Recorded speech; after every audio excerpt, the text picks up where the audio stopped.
Selamat pagi pemirsa, saya Chandra Dewi kembali hadir menjumpai Anda dalam Cerdas 5 Menit. Topik kita pagi ini kita akan berbicara bagaimana menghadapi perubahan di dunia kerja. Bersama saya di studio Metro Manulife telah hadir Bapak Ardi Lufti Siregar, Chief of Human Resources dari PT Asuransi Jiwa Manulife Indonesia. Selamat pagi Pak Ardi. Pagi. Pak Ardi, ini perubahan terkadang tidak bisa kita hindari, tapi bagi sebagian orang perubahan itu tidaklah menyenangkan. Bagaimana pandangan dari Bapak? Ya wajar sih ya. Semua orang kalau menghadapi perubahan itu udah pasti akan resisten dulu tuh. Dan bahkan kadang-kadang tanpa kita sadari, kayak seperti saya misalnya, udah bekerja sekian lama, itu jalan menuju kantor tetap yang sama. Setiap hari pulang, setiap hari pergi.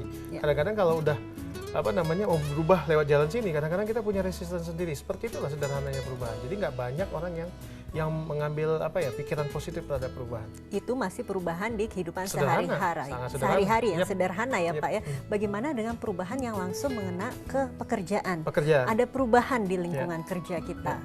Pastinya ada rasa tidak senang biasanya ini Pak. Betul, ya. Tapi kita harus tahu ya, sebagai pekerja sebenarnya saya ingin menyampaikan bahwa kenapa berubah? Ya, sebenarnya untuk memenangkan kompetisi. Tidak ada perusahaan kalau kita mau sustain itu yang tidak melakukan perubahan di dalam organisasinya. Jadi memang perubahan itu harus selalu terjadi. Iya, kalau bahasa canggihnya inevitable, nggak bisa dielakkan. Jadi perubahan itu pasti, kalau nggak bisa kita berkompetisi dengan pesaing kita. Misalnya contoh teknologi misalnya, ya. Kalau kita masih menggunakan teknologi 20-30 tahun yang lalu, bagaimana kita menyenangkan atau membuat customer kita happy atau satisfied dengan service kita. Sehingga kemudian teknologi harus diimplementasikan dalam perusahaan. Pada saat diimplementasikan dengan sistem baru misalnya, belum tentu semua orang senang. Kenapa? Aduh, yang kemarin aja lebih bagus, sekarang kenapa lebih lama? Gitu loh. Jadi itu wajar. Tapi yang kita harus tahu adalah perubahan ini pasti menuju sesuatu yang lebih baik. Which is apa? Membuat perusahaan lebih panjang usianya. Oke, setiap perubahan seperti yang tadi Pak Ardi singgung memang selalu ada pro dan kontra. Meskipun akan selalu menjadi lebih bagus, tapi pasti ada saja yang tidak senang ya Pak ya. Paling tidak bagaimana untuk menggiring karyawan agar benar-benar dapat paling tidak menikmati perubahan itu, sehingga perubahan itu betul-betul berdampak positif kepada mereka. Intinya yang paling efektif itu adalah partisipatif. Jadi artinya mengajak mereka melakukan change management, ya, tata kelola terhadap perubahan itu, mengajak mereka menjadi bagian dari perubahan itu, bukan orang yang terimpact atau terkena dampak jelek dari perubahan itu.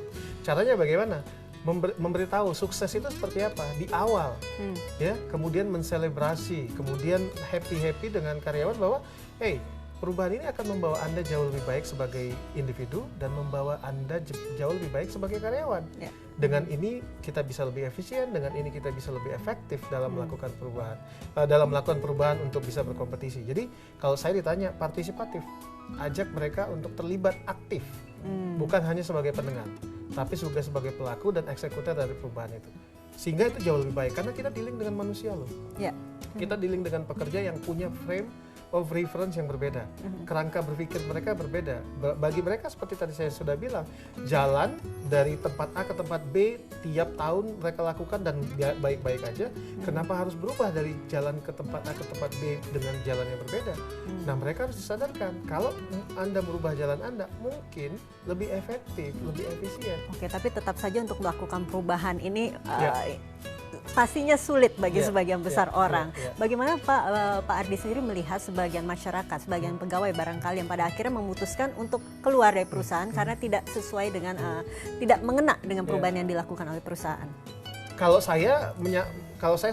memang alasannya seperti itu, saya akan menyampaikan bahwa di tempat pekerjaan yang baru kemungkinan perubahan itu sendiri juga sedang terjadi dan Anda nggak akan bisa, inevitable, intinya tidak bisa dielakkan. Kemanapun kita pergi, selama bahwa perusahaan itu punya visi dan misi untuk memenangkan persaingan, maka selama itu pula perubahan selalu ada. Jadi lari dari sebuah perubahan itu bukanlah solusi ya Pak ya, karena perubahan akan selalu terjadi. Oke, baik. Terima kasih Pak Ardi atas informasi, pasti bermanfaat sekali bagi pemirsa di rumah. Dan pemirsa, saya Chandra Dewi, terima kasih atas perhatiannya. Jangan lupa saksikan terus Cerdas 5 Menit, Cerdas Berkarya. Sampai jumpa. Terima kasih. Dipersembahkan oleh